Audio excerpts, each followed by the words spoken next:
Here are the top stories for May 4th. The House Committee on Justice unanimously approved its committee report and articles of impeachment against Vice President Sara Duterte. The Justice Committee's output, expected to be endorsed to the plenary later during the afternoon session, was approved via vote of 55 to none during a hearing presided by panel chairperson Batangas 2nd District Representative Gervil Jinky Bitrix Luistro.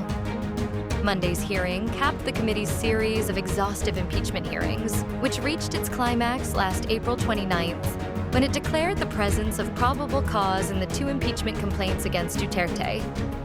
The Luistro panel also approved the articles of impeachment against the controversial official and concluded that the evidence on record meets the constitutional threshold to proceed to plenary.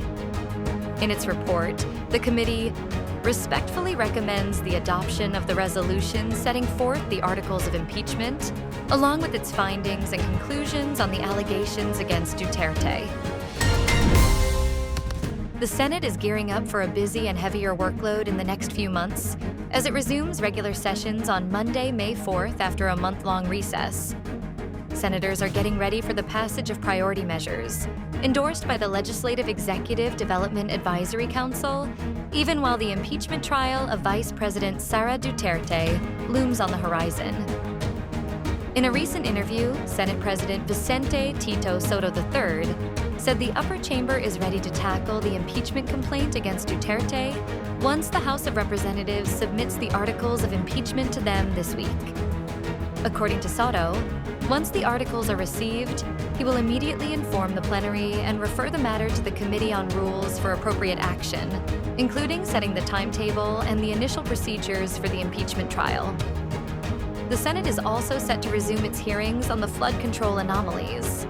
Senate President pro tempore Panfilo Ping Lacson said he will present his chairman's progress report on the Senate Blue Ribbon Committee's partial report on the issue, even if it still could not get enough signatures to reach the plenary. Mayon Volcano remains under alert level 3 despite a series of pyroclastic density currents. As overall monitoring parameters have not shown any significant change, the Philippine Institute of Volcanology and Seismology said on Sunday, May 3rd.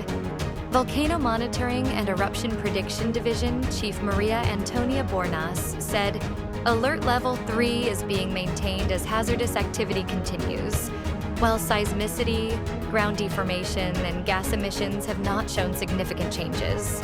In its 24-hour monitoring from 12 a.m. May 2nd to 12 a.m. May 3rd, Phivolcs reported continued eruptive activity, including a significant PDC and ongoing lava effusion on Saturday afternoon.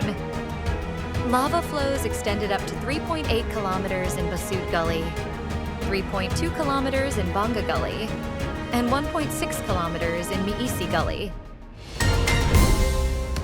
President Marcos said the government has mobilized a full response to assist communities affected by ashfall from Mayon Volcano, with clearing operations ongoing and basic needs in Albay already addressed. The president said he received updates from agencies on the ground, including the Department of Social Welfare and Development, which has been providing assistance to affected residents. Marcos said the government is prioritizing the clearing of roads affected by ashfall to restore mobility in the province. He added that authorities are working to reopen major thoroughfares to ensure the movement of people, goods, and emergency services. Iran's latest proposal to the United States calls for issues between the two countries to be resolved within 30 days and aims to end the war rather than extend the ceasefire, according to Iran's state-linked media. President Donald Trump said on Saturday that he was reviewing a new Iranian proposal to end the war, but also expressed doubt it would lead to a deal. Iran's 14-point proposal calls for an end to the war, rather than just an extension of the truce. The proposal, a rebuttal to the U.S. 9-point plan, also calls for the U.S. lifting sanctions on Iran, ending the naval blockade, withdrawing forces from the region, and ceasing all hostilities, including Israel's operations in Lebanon, according to the semi-official Noor news agency, which has close ties to the country's security organizations. Pakistan's Prime Minister, Foreign Minister, and Army Chief are continuing to push negotiations and encourage the U.S. and Iran to speak directly, according to two officials in Pakistan who spoke on the condition of anonymity because they were not authorized to speak to the media. Trump rejected a previous Iranian proposal this week. However, conversations have continued and the fragile 3-week ceasefire appears to be holding. Stay updated with the latest news. Visit our website at www.mb.com.ph or follow us on social media.